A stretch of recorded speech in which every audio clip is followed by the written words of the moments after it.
I mean, really what you've done with being the founder of the Pink Fund is really incredible. I've spent the past actually couple of days looking at what you've accomplished and where you're going, and I'd love to just kind of jump in there. And if you could just tell us a little bit about why you started the Pink Fund and how you got to where you are now. In the spring of 2005, I had my annual mammogram. Yeah. With no family history, never a lump, bump, never a callback. Yeah. I was called back. And the woman on the other end of the phone said, well, it's probably just calcifications due to aging. Okay. Okay. So I had a biopsy. And on Friday, April 1st, 2005, I was in New York City meeting with a woman named Ann Ochi in Major League Football in their Park Avenue offices. And the company I had joined was on the short list to get the bid for all the graphics for the All-Star game that was going to be played in my hometown of Detroit that July. Okay. And it was the first job that I had after my divorce, after I had to leave my children's father with 5 little ones in tow, that I was going to have 6-figure salary, the potential for that, a car, health insurance, and all those things. So I was feeling pretty good about rebounding from this financially devastating divorce. Oh. So I'm in the car, the cab actually. There was no Uber back then or Lyft, Right. but I'm in the cab on the way back to LaGuardia, and my cell phone rings, and it was one of those clam phones, so I popped it open, and it was my OBGYN Okay. delivering the news that for about 43,000 women this year in the U.S. is a death sentence. Oh. So she had delivered all 5 of my children, so she knew me really well. Wow. And I, of course, didn't hear the rest of what she said, but I got to the airport, and I had bought myself a tub of chocolate mousse at the Union Oyster Bar in Grand Central Station, which, in my never to be humble opinion, is the best chocolate mousse in the world. Oh my God, it's so good. I've had it. You've had it? Yeah. So I had it in this tub, and I'm stressed, and I'm in the line at the TSA, and I'm eating the chocolate mousse, and I'm trying to call my husband, and I'm whispering into the phone, I have breast cancer. And people, and I'm crying, and now I have chocolate all over my mouth. Oh my God. And people around me are like backing away, because they don't know what to say. But I get on the plane, and I'm in the middle seat, and I hate the middle seat. And then I said this, and I'm still crying, and more chocolate all over me, and mascara, it's just terrible. And this man rings this bell and asks the stewardess to find him a different seat because he didn't want to Oh my God. be sitting next to this woman who has just been diagnosed with breast cancer. Kind of awkward, I guess. I'm glad that you were vocal about it and that you continued to eat the chocolate mousse too. Yes, that was important. That was important. I go home to my newish husband, who I call Tom Terrific, because you have to be terrific or insane to marry a middle-aged woman with night sweats, 5 children, and a mildly demented mother. Plus, I'd say twice divorced. So twice divorced, middle-aged, 5 children, night sweats, mildly demented mother.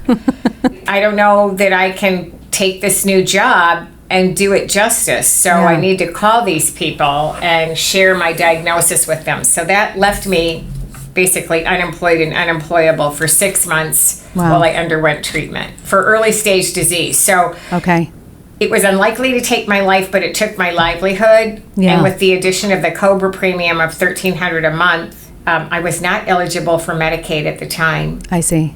The house went into foreclosure. Oh no. I couldn't make the house payment.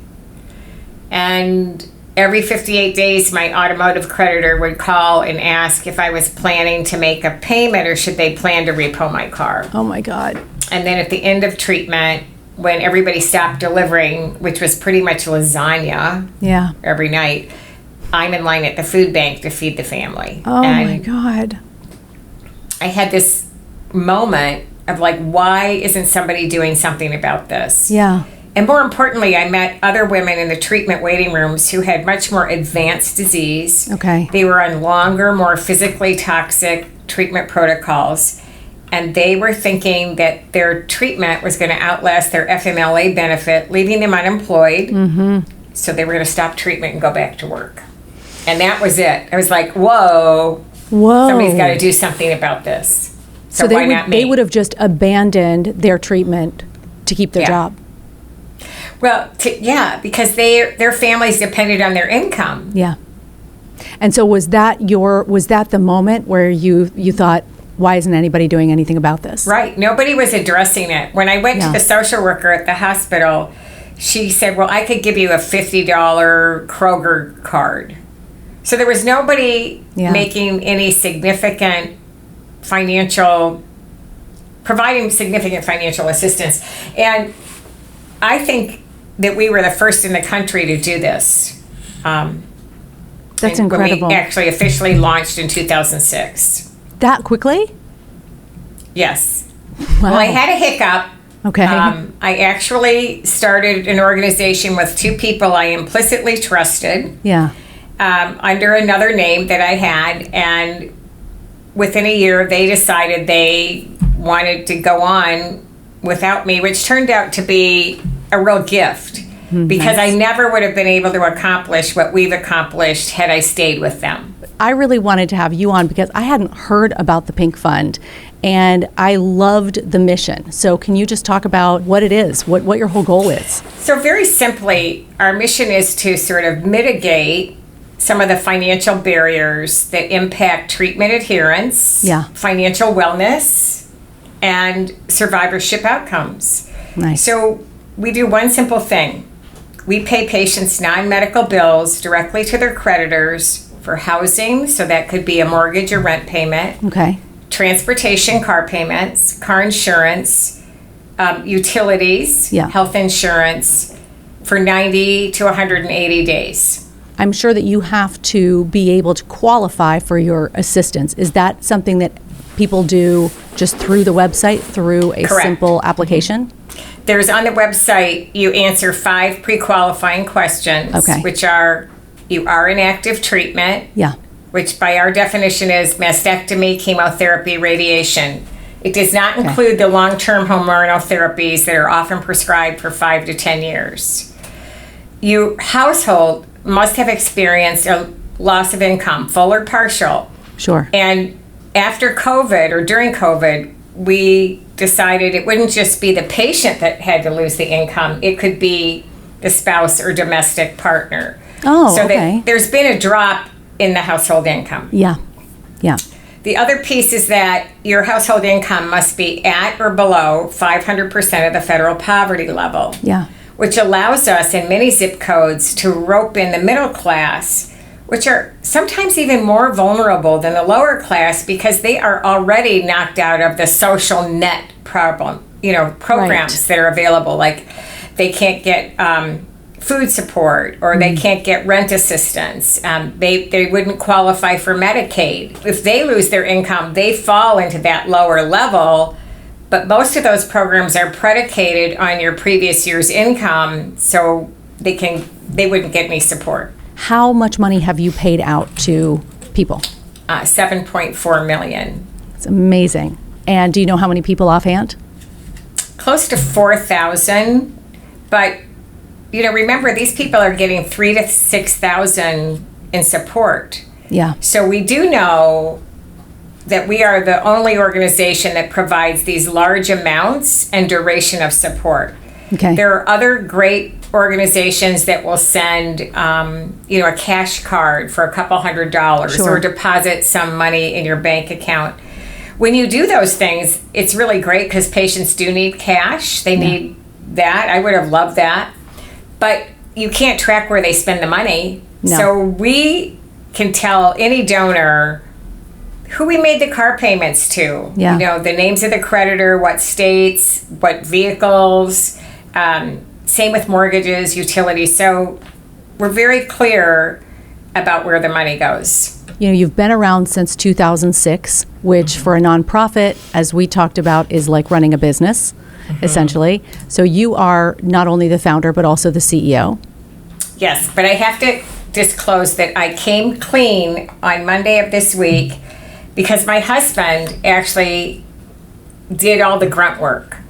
And so I have now officially named him co-founder.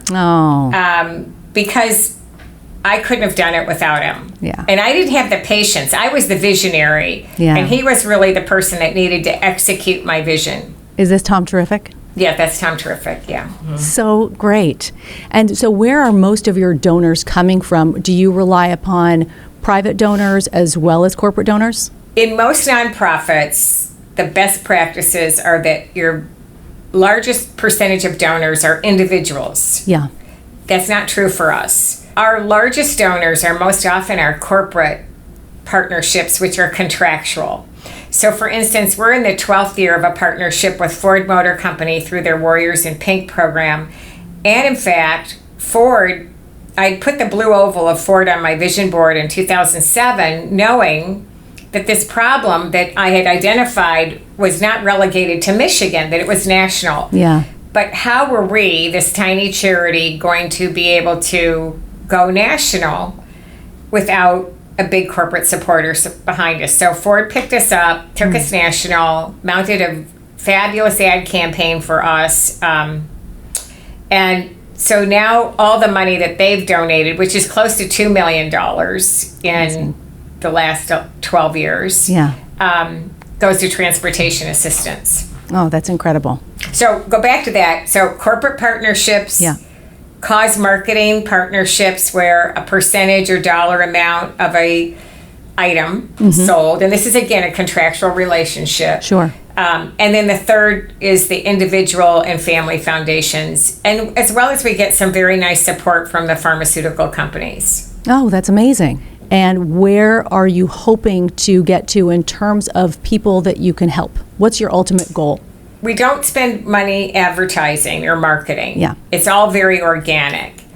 So through our community outreach coordinator, we are reaching out not only to hospital systems, but what we call the unsupported communities. It's often referred to as underserved or underrepresented. Well, we say they're there, but they're not supported. Okay. So those are the Black, Asian, Arab, Hispanic, Native American or indigenous peoples, and LGBTQ. So Rosalind has done such a remarkable job in outreach that we've now seen a 52% increase in requests for help. So we need to raise easily another $1 million in the next year to meet that need. And is that something that you feel like, hey, no problem, our donors are there, our corporate donors are there, or is that something where you're like, oh gosh, what am I going to do? We're really looking for a national charity checkout program. We had one last year and this year with these awesome 48 Fleet Farm stores in 5 rural states, and they raised $187,000 and some change in a month. And the beauty of that was, not only did they raise money to fund the program, they raised awareness that we're a resource in those rural communities where they may not have staffing in the hospital that's aware of us, or they may not even have a patient navigator. So we've seen an uptick in requests from those zip codes where those stores are located. Since you don't do any marketing and advertising, you really are reliant on that patient coordinator, the people at the hospitals, to let patients who are newly diagnosed with breast cancer know, hey, look, there's this resource out there. It's called the Pink Fund. You may want to look into it. Is that kind of how it works? That, and if you Google or plug in breast cancer financial aid or financial assistance or support, we're pretty much on page 1. Another piece is we just did something with Cure magazine, which has a huge subscription base. And we were able to put a cover at no cost to us on the magazine indicating, who we are and what we're about. And Cure magazine is primarily all oncology. So we'll see if that helps. And then we do some paid social posts, but very little.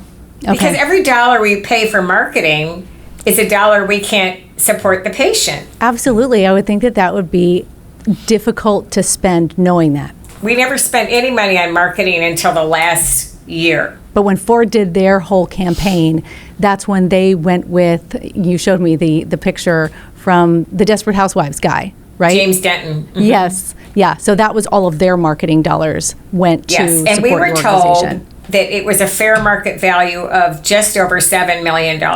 Oh my. Okay. So they put full page, full run of press, full color ads in People, Us, InStyle, and Ladies Home Journal. Yeah. We launched on the Talk in LA, and they did TV spots. So it was Amazing. really a miracle, because at that time, our revenue was $168,000. Yeah. And they blew us up. Thank goodness, because now you're able to help so many people. I love this new campaign that you have called Eyes Up Here. It is awesome. Will you just talk a little bit about the inspiration behind that and what it is? You know, as women, we all have breasts. And Eyes Up Here is really a takeoff on not the sexual part of us, but look at us as people. Yeah. I used to say at some of my talks, you know, that there are tens of thousands of women walking around with non-elective boob jobs, you know, in our country. That's right. Because they want to feel whole. Sure. After they've been amputated. I mean, their breasts have been amputated. It's an amputation of a body part that we don't need to function, but it very much defines us, a lot of us. Yeah, it does. So Eyes Up Here was really to shift the focus to the other part of the breast cancer fight. And, you know, we hear a lot about the importance of research, which is critical. Sure. To bring a drug to market can take 10 to 20 years. It costs about $1.5 billion. And in the meantime, some of these women can't even afford these drugs. So we need to balance it out and talk about the financial challenges. And that's the idea behind the campaign. Yeah. That's the Shift other the focus part. to the other part of the fight. And the other part of the fight being financial toxicity. Correct. Yeah. And that's not a word or a phrase that I think a lot of people know about. I certainly learned about it from my best friend, who is a breast cancer survivor. But can you talk a little bit about what financial toxicity is? That term was defined in 2013 by two Duke University physicians, Dr. Yusuf Zafar and Dr. Amy Abernethy. And they had been studying and looking at some of the challenges patients were making around treatment based on the cost of their care. Okay. And some of what we call the non-medical costs, like the lost income, as well as some of the ancillary costs that we don't think about, like prosthetics, wigs. One of our volunteers told me she bought her boobs on Amazon, her prosthetics. No way. Her insurance wouldn't cover it. Really? So that was a financial piece. Wow. Those prosthetics are about $500 each, and they don't have a long shelf life. My definition of financial toxicity is when high deductibles meet copays and collide with lost income, and that's when things fall apart. Definitely.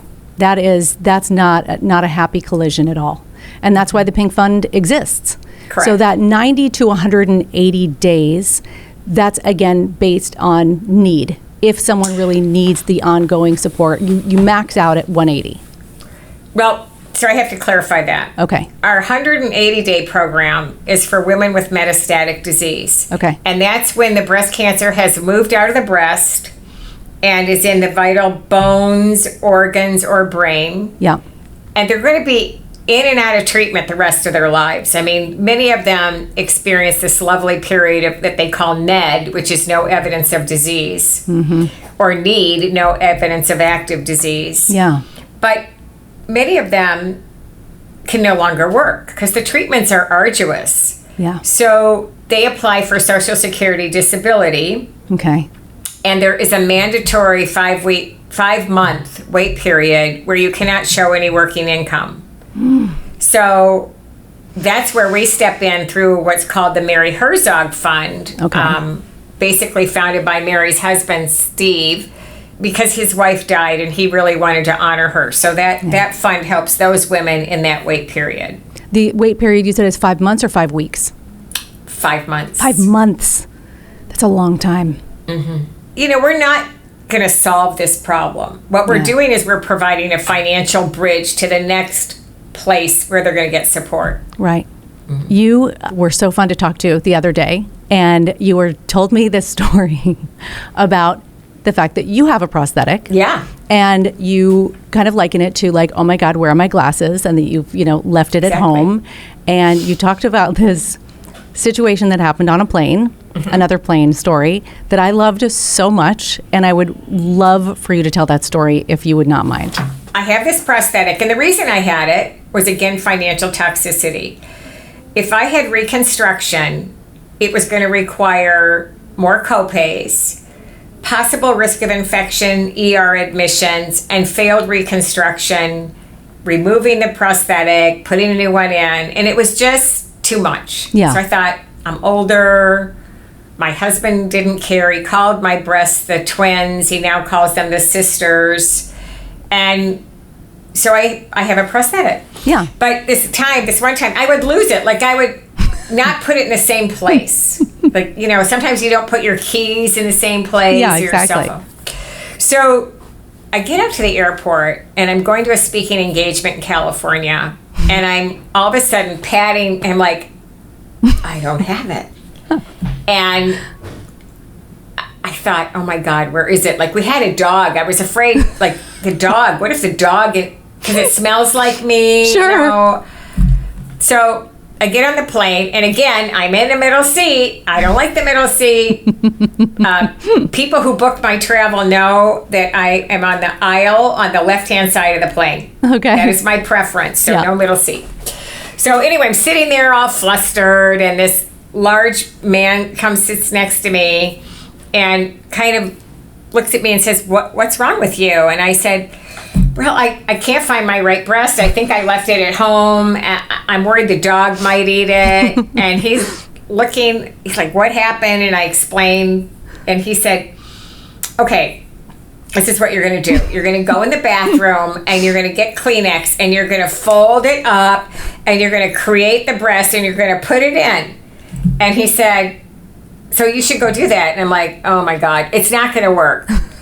He goes, yeah, it's going to work. And so I'm thinking, I have like 5.5 hours to sit next to this man. I just need to satisfy him. Okay, so you really did it for him.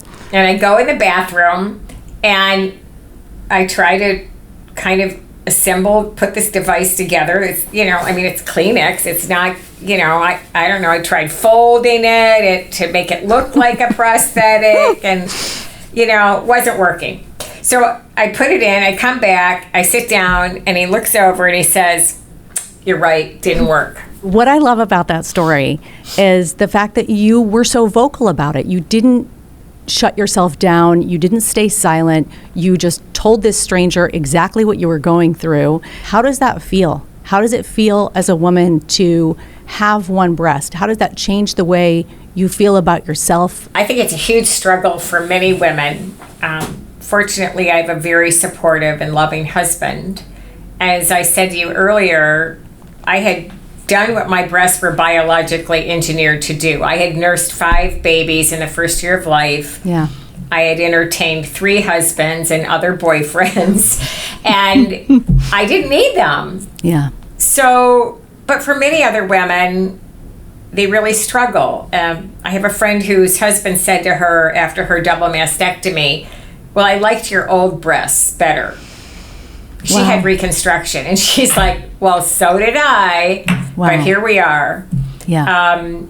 There have been divorces over this, and a lot of anxiety. Women have gone into therapy.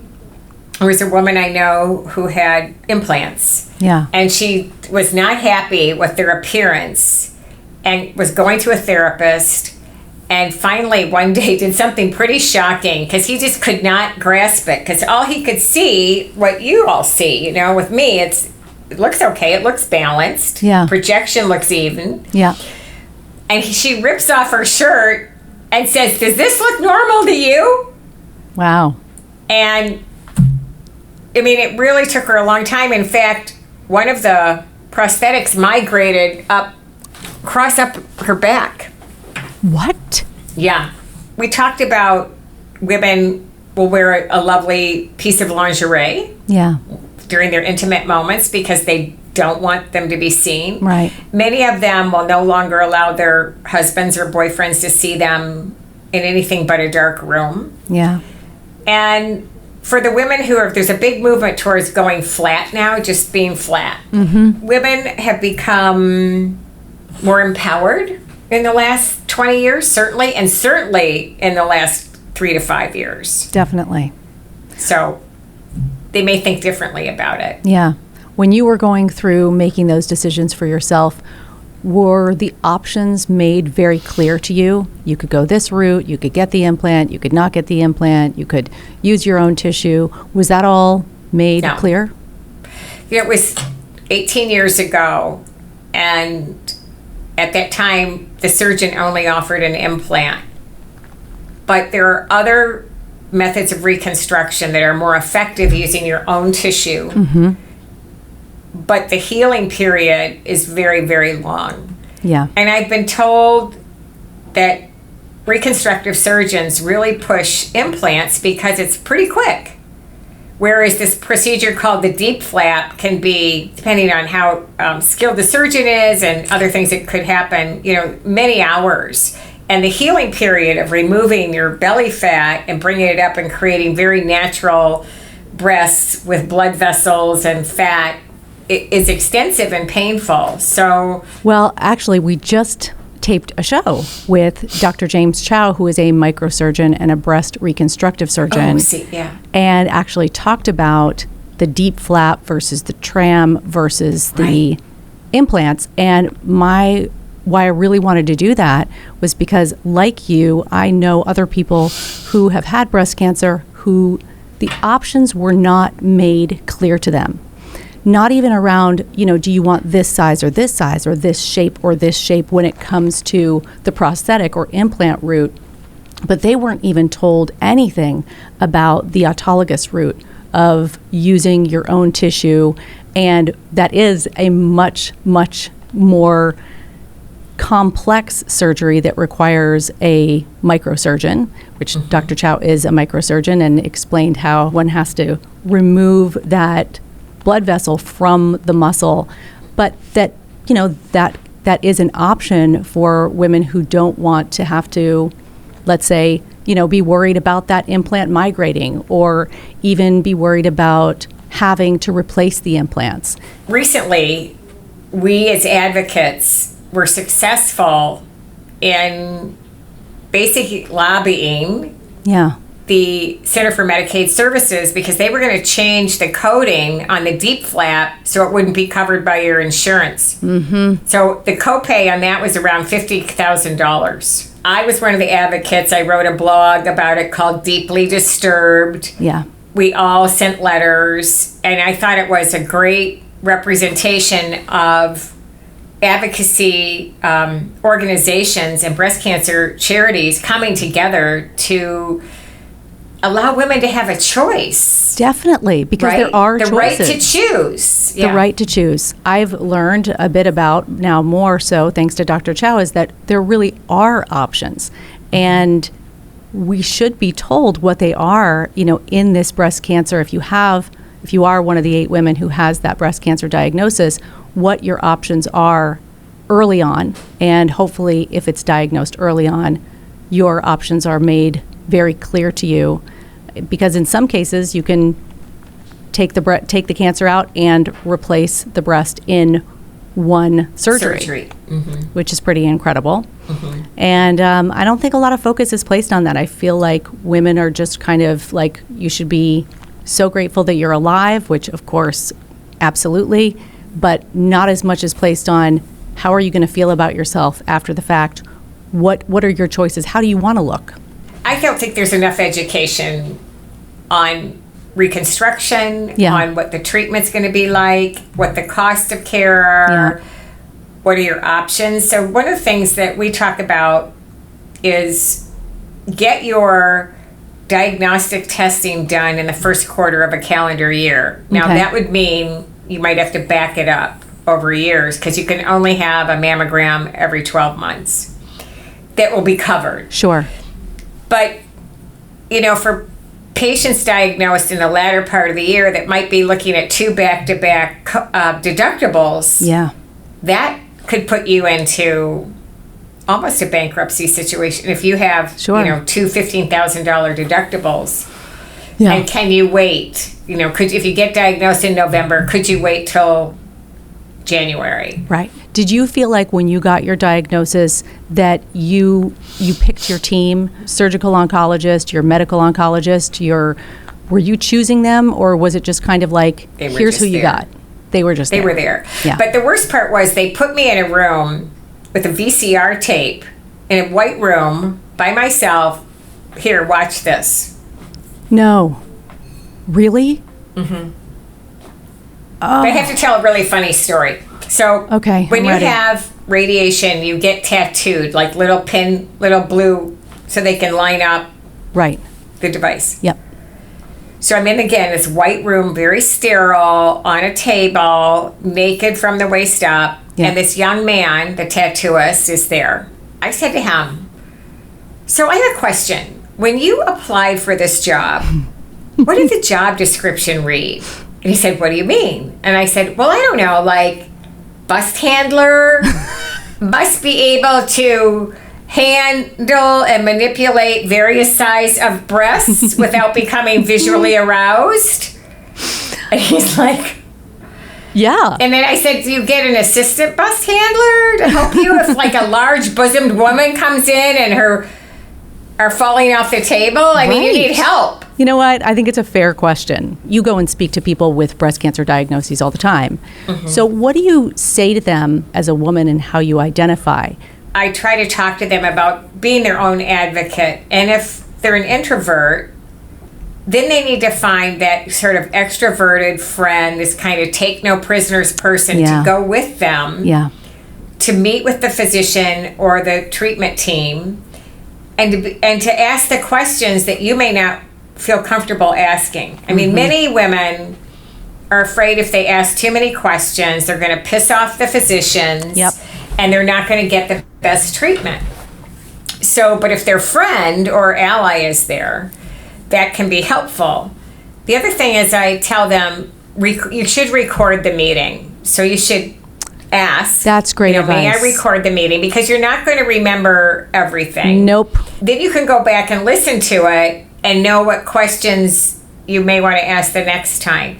One of the things they've learned is that the person who is charting what happens in the clinic, Yeah. that often what is reported is not what was discussed. Right. I think that piece of advice, recording it, is absolutely such great advice, because then from that recording, now you can get that transcribed. So if you're a more visual learner, that's what I would do. Yeah. Is I'd look at it and then kind of take my notes from there and put things in columns and put it in spreadsheets so I could make informed decisions, because that fear around asking doctors questions is very real. And it's particularly challenging for women of color Yeah. who have been abused by our medical system in the past, right? Yeah. And so if they have a white male physician in there, that can be intimidating. Oh, I hope someone's doing something about that. Oh, there are many organizations out there. One of them is called Touch, the Breast Cancer Alliance, and they are doing a lot of education. The other one is Tiger Lily Foundation. Okay. And a third one is the Chrysalis Project, all I've heard of led that by one. very, I would call them badass black women who are survivors and doing a great job educating their communities. Yeah, definitely. I really loved what you also shared the other day, which is that you made a cast of your bust before your surgery. The thing I loved most about you just kind of like hunting around for the photo, which, do you have it? Yay! It's so awesome. And it's life size, obviously. Yeah. And you said it's gold leaf on it? Yeah, it's painted with gold leaf. It's You can so, see it kind of shimmery. yeah, it's so beautiful. So where do you keep this in your house? Well, unfortunately, now it's in the basement in a Rubbermaid container. Okay, I feel like we need to change that, like immediately, Molly. It Like, should be on display. it should be on display. It needs to have custom lighting. We're talking pin spots up on a huge lucite, beautiful pedestal, perhaps some ambient music around. I mean, really. Yeah. Well, it used to be on display at the mall. We have a fancy mall here in Detroit called Somerset. Okay. And it was on display in the Brighton Jewelry Store on a pedestal. Oh, all right. And you could see it from the front door. And they would have this event in October. And I was there, and these little boys would like run by and like, ah. But I would take it out to speaking engagements with the bus stop sign that you see behind me. I love the bus stop sign. Yeah.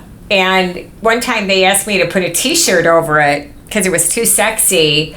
And then when I put the t-shirt over it, my nipples really showed. And they said, oh, now that's too sexy, so take off the shirt. Oh, my God. Are you kidding me?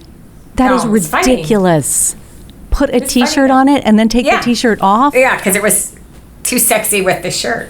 I'm too sexy with my shirt. Okay, so Yeah. what's the plan, I think most importantly? What is the plan for getting this bust out of the Rubbermaid container from your basement and getting it back? So the thing is that the shoulder blade on the right, where I was affected, Yeah. has kind of crumbled. Okay, Because I told you this is made from dental stone.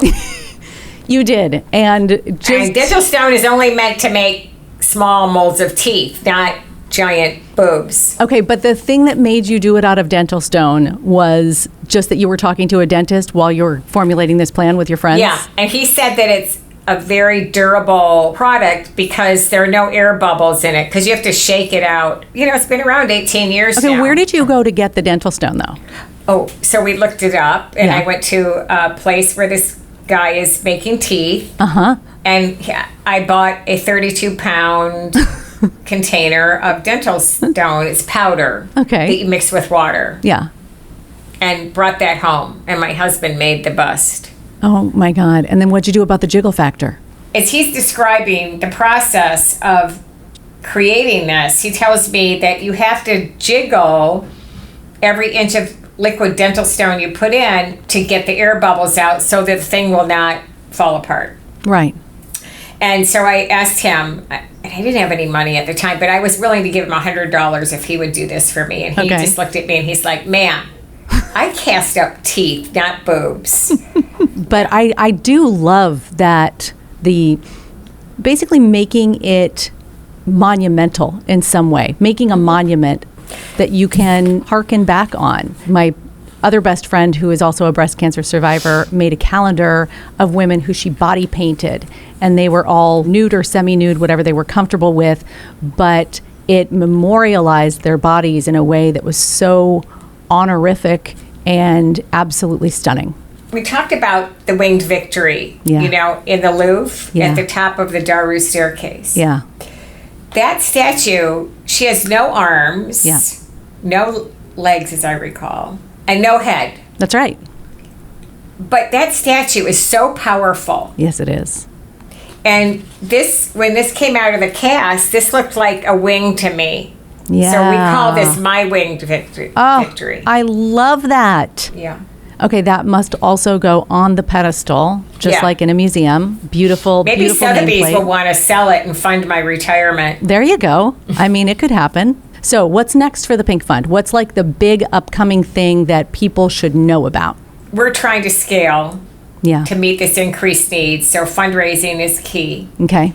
We're also scaling our education program and hope to do educational symposium around financial toxicity. Things like, you know, your insurance, making Yeah. sure you have a will and trust. I mean, that's another really important thing. Absolutely. Often we don't think about that until we have a health crisis. Yep. How to negotiate credit card debt. There's a wonderful national nonprofit called Green Path Financial that if you have credit card debt, they will help you pay that off at 0% interest. So they become your advocate with the credit card company, provided you meet the plan that they've set forth, like what you can afford to pay. We also need to teach people what questions to ask at the time the treatment plan is delivered. Definitely. And to ask, you know, do you have a financial navigator on staff? Okay. Yes or no? Do you have a patient navigator on staff? So the difference is patient navigator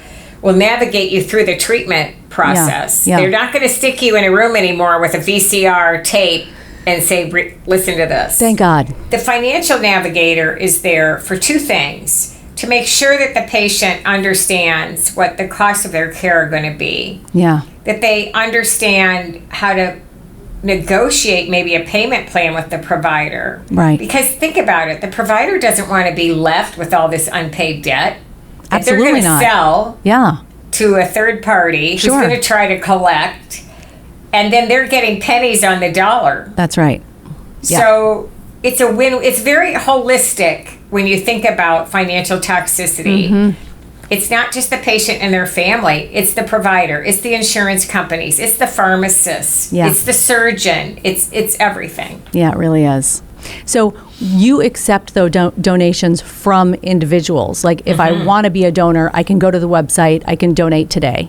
Yes, you can. So if I want to donate to the Pink Fund as an individual, I can do that, though, on the website. Is that right? Yep. You can hit the donate button, and you can Okay. put in any amount. You'll get an immediate email Yeah. acknowledging your donation. And generally within a week to 10 days, you'll get a letter from me thanking you. Really And nice. I always include a rec card about our program so Yeah. that if they ever hear of somebody who might need our help, they'll think, oh, maybe I have that rec card. I can give it to them. Something you said the other day was so beautiful and so powerful.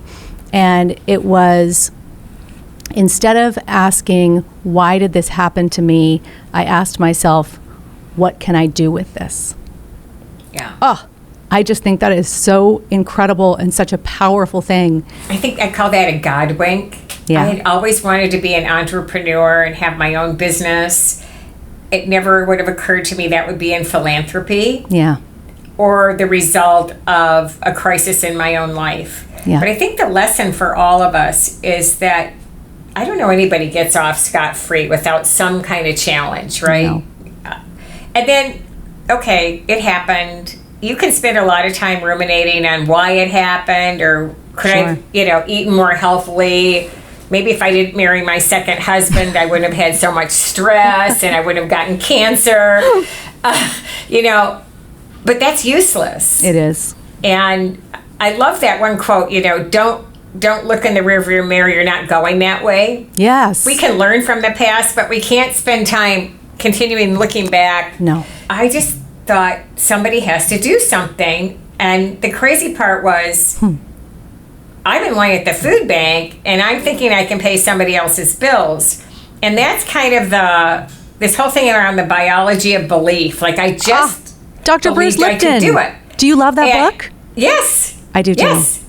And when I was telling people I'm going to do this, they're like, you're like, I'm insane. And when I went home to Tom Terrific and I said I wanted to do this, he told me, I know you've lost your breast, but now you've lost your mind.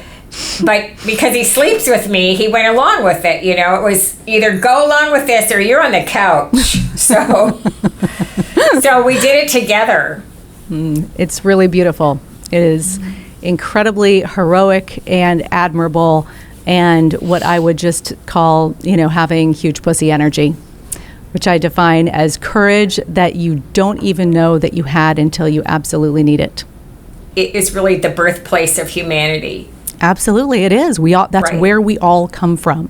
I chose the Pink Fund as who we would do our breast cancer awareness month give back to with the hot pink hat, which you can't even see if it's in front of me.